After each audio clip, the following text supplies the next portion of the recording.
ঢাকার ১১ এলাকায় কার্যক্রম নিষিদ্ধ আওয়ামী লীগের ঝটিকা মিছিল, গ্রেপ্তার ১৩১। আওয়ামী লীগ সচল নাকি নিষিদ্ধ থাকবে, সিদ্ধান্ত নেবে কে, জানালেন রিজভী।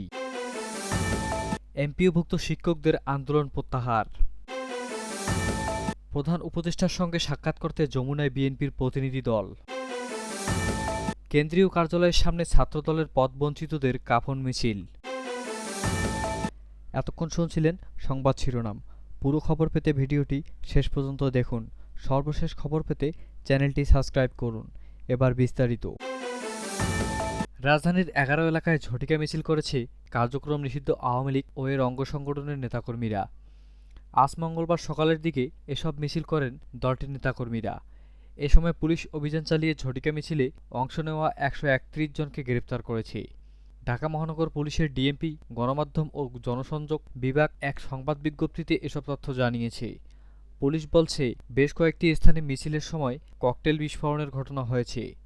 কাউকে মিছিল থেকে আবার কাউকে মিছিলের প্রস্তুতি নেওয়ার সময় গ্রেপ্তার করা হয়েছে। কোনো কোনো মিছিলে ৫ থেকে ৩০ জন পর্যন্ত অংশ নিতে দেখা গেছে। অন্তর্বর্তী সরকার গত ১০ মে জুলাই গণঅভ্যুত্থানকালে হত্যাযজ্ঞের ঘটনায় বিচার না হওয়া পর্যন্ত সন্ত্রাস বিরোধী আইনের আওতায় আওয়ামী লীগের কার্যক্রম নিষিদ্ধ করে। এর আগে গত বছরের অক্টোবরে নিষিদ্ধ করা হয় আওয়ামী লীগের ভ্রাতৃপ্রতিম সংগঠন ছাত্রলীগকে। পুলিশ সূত্র জানায়, আজ সকাল ১০:৩০টার দিকে আওয়ামী লীগের নেতাকর্মীরা বায়তুল মোকাররম জাতীয় মসজিদের উত্তর গেট ও মতিঝিলের রাউজুক ভবনের গলিতে জড়ো হওয়ার চেষ্টা করেন। পল্টন থানা পুলিশ বায়তুল মোকাররমের সামনে থেকে মোহাম্মদ ওয়াসিম ও মোহাম্মদ ফয়সাল নামের দুজনকে গ্রেপ্তার করে। রাউজুক ভবনের গলিতে মিছিলের প্রস্তুতিকালে মোহাম্মদ কায়েস হাসান নামের একজনকে গ্রেপ্তার করা হয়। পুলিশ সদর দপ্তরের উপপরিদর্শক ডিআইজি অপারেশন রেজাউল করিম প্রথম আলোকে বলেন, জাতীয় নির্বাচনের আগে অস্থিতিশীল পরিস্থিতি সৃষ্টির চেষ্টা করছেন কার্যক্রম নিষিদ্ধ থাকা আওয়ামী লীগ ও এর অঙ্গ সংগঠনের নেতাকর্মীরা।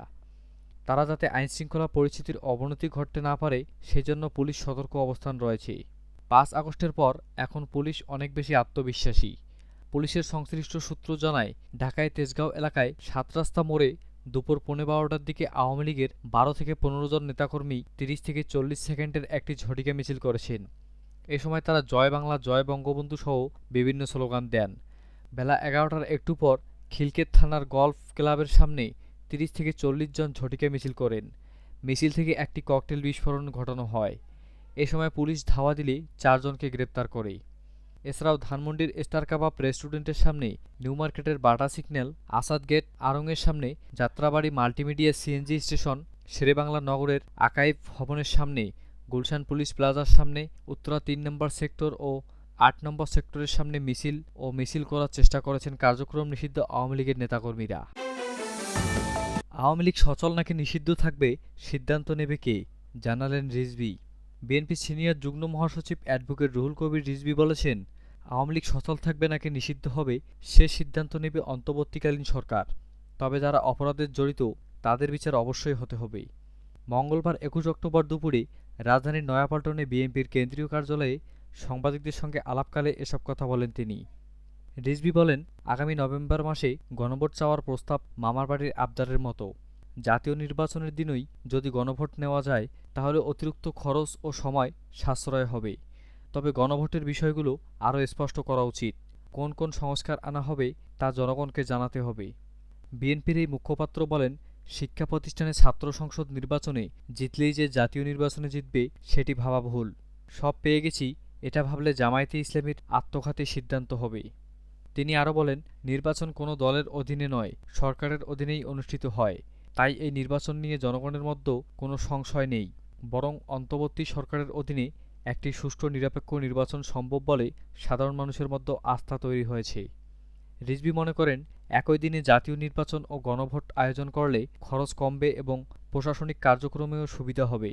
তবে তিনি বলেন, গণভোটের প্রস্তাবনা যতই যুক্তিযুক্ত হোক না কেন, সেটি বাস্তবায়নের আগে স্পষ্টভাবে জানাতে হবে যে কোন কোন বিষয়ে জনমত নেওয়া হবে। দলের নেতাকর্মীদের উদ্দেশ্যে তিনি বলেন, যেকোনো উস্কানিতে সংযম ও ধৈর্য ধারণ করতে হবে। শান্তিপূর্ণ কর্মসূচি ও আইনগত আন্দোলনের পথেই আমাদের এগোতে হবে। এমপিওভুক্ত শিক্ষকদের আন্দোলন প্রত্যাহার। বাড়ি ভাড়া ভাতা বৃদ্ধির বিষয়ে অর্থ মন্ত্রণালয়ের প্রজ্ঞাপন জারির পর অবশেষে আন্দোলন প্রত্যাহার করেছেন এমপিওভুক্ত শিক্ষা জাতীয়করণ প্রত্যাশী জোটের শিক্ষকরা। মঙ্গলবার ২১ অক্টোবর অর্থ মন্ত্রণালয় থেকে প্রজ্ঞাপন জারি করা হয়।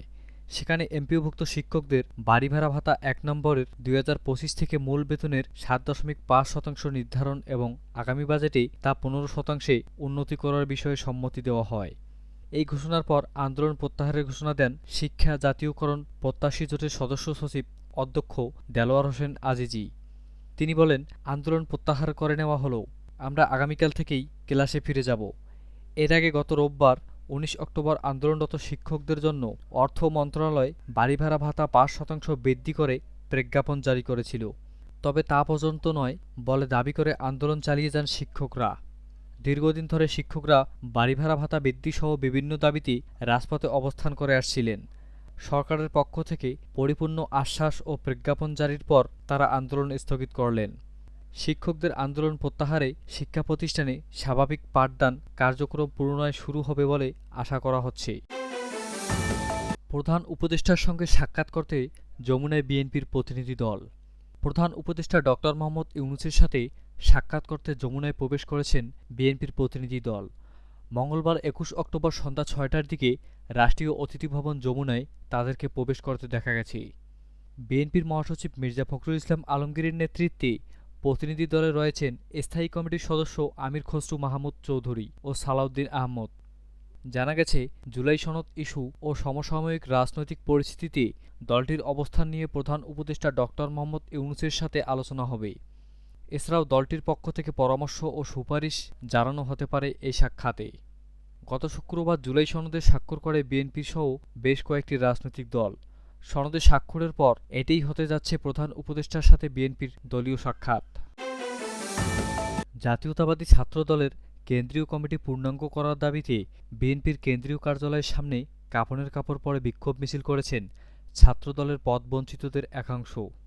মঙ্গলবার ২১ অক্টোবর সকালে রাজধানীর নয়াপল্টনে বিএনপির কেন্দ্রীয় কার্যালয়ের সামনে কাফনের কাপড় পরে এই মিছিল করেন তারা। এ সময় তারা ছাত্রদলের অধিকার দিতে হবে দিয়ে দাও, জিয়া খালেদা ছাত্রদলের পরিচয় দিতে হবে দিয়ে দাও সহ বিভিন্ন স্লোগান দিতে দেখা যায়। বিক্ষুব্ধরা জানান, বর্তমান কমিটির মেয়াদ প্রায় শেষ হওয়ার পথে। ২০২৪ সালের ১ মার্চ রাকিবুল ইসলাম রাকিবকে সভাপতি ও নাসির উদ্দিন নাছিরকে সাধারণ সম্পাদক করে ৭ সদস্য বিশিষ্ট ছাত্রদলের কমিটি গঠন করে বিএনপি। পরে একই বছরের জুন মাসের ১৫ তারিখে ২৬০ সদস্য বিশিষ্ট কমিটি আংশিক পূর্ণাঙ্গ কমিটি প্রকাশ করে। সেই কমিটি খুবই ছোট আকারে করবে বলে আন্দোলন সংগ্রামের সম্মুখ সারির অনেককেই কমিটির বাইরে রেখেই কমিটি প্রকাশ করেন। এখন পর্যন্ত এই আংশিক কমিটি দিয়েই ১.৫ বছরের করা হয়নি পূর্ণাঙ্গ কমিটি। বিক্ষোভ মিছিলটি নয়াপল্টনের চায়না টাওয়ার মার্কেটের সামনে থেকে শুরু করে বিএনপির কেন্দ্রীয় কার্যালয়ের সামনে এসে শেষ হয়। মিছিল শেষে সাবেক নেতাকর্মীরা জানান, ১৮ মাসে অসংখ্যবার আশ্বস্ত করেও এখন পর্যন্ত পূর্ণাঙ্গ কমিটি না করা তাদের দল থেকে দূরে ঠেলে রেখেছে। তারা জানান, আমরা পারিবারিক ও সামাজিকভাবে হেয় প্রতিপন্নতায় ভুগছেন। স্বৈরাচার বিরোধী আন্দোলন সংগ্রামে জেল জুলুম হামলা মামলার শিকার হয়ে এখন দলীয় পরিচয়হীনতায় ভুগছেন তারা। ছাত্রদলের সাবেক যুগ্ম সম্পাদক নাদির শাহ পাটোয়ারি ৪৮ ঘণ্টার আলটিমেটাম দেন।